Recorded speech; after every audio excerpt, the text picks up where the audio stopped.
747 touched down at Phoenix Sky Harbor Airport. 2nd of October 2005. My wife and I had immigrated to the United States.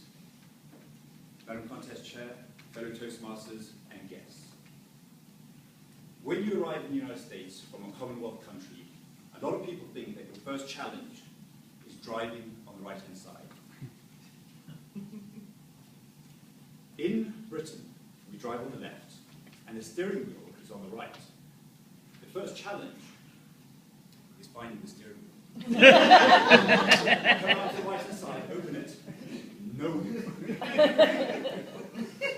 Left side, there's the steering wheel. On a bad day, I'd actually get into the passenger side and close the door before I realized there was no steering wheel. On one of those occasions, I looked up and I saw a couple of policemen watching me. They were wondering what I was doing. I was wondering what I was doing. Usually, I'd jump over the console into the driver's seat, but is that illegal? I don't know. I opened the glove compartment, fumbled around, got some papers out, opened the door, found them. All's good, got it. Back in, and I took off. I must have been going for about a mile before those lights came on behind me. They are so bright. How somebody could say they didn't see those lights is beyond me. An officer walked up to my window. He had a big gun on his hip and handcuffs. In Britain, the scariest thing they carry around is a stick. Driver's license and registration, sir. His partner was standing behind him, thumbs in his belt like that, looking like John Wayne, ready to pull out a 6-shooter and tap my car with bullets. Sir, you need to get an Arizona driver's license within 7 days. I was so scared I had one that afternoon. Driving on the right does have its challenges. The biggest challenge is the left turn. When you turn left, you naturally want to go on the left-hand side. Luckily, the only times that happened were at traffic lights. The light was green for me, everybody else was stationary, and there's another Western standoff. Everyone looking at me, wondering, what is he going to do? He's in the middle of the road. I remember one passenger. Damn Brit! In the first few weeks that we were in Phoenix, my wife and I got lost several times. You'd have thought the grid system, easy for us to navigate coming from where we came from. We're a little bit stupid. We came across this one building, and when we were lost, and above the building was this big sign, the candy store. And my wife looks at me, have you ever seen a store just for candy?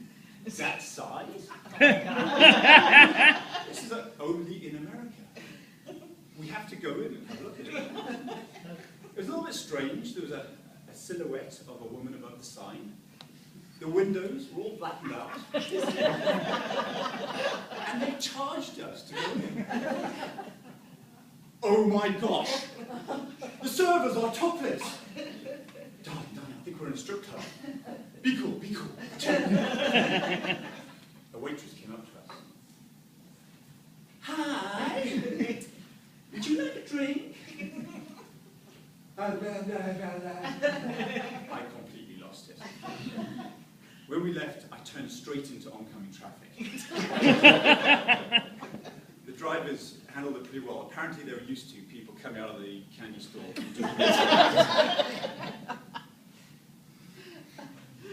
Since coming to America, my wife and I have produced 2 new American citizens. We have a daughter and a son. 3 weeks ago, we were driving along and we passed the candy store. My wife said, "Darling, look, it's the candy store." Yes, I remember the candy store. This little voice, my daughter's, piped up in the back. Daddy, I like candy. I'm going to work there one day. I turned straight into oncoming traffic. Luckily, I've done that so often, I know how to recover from that. America and Americans, I'd like to thank you for tolerating my missteps, my mistakes, and my misdirections. And I'd like to leave you with a final thought. If you see someone driving on the left-hand side of the road, just think, for them that might be right. Or perhaps they just came out of a candy store.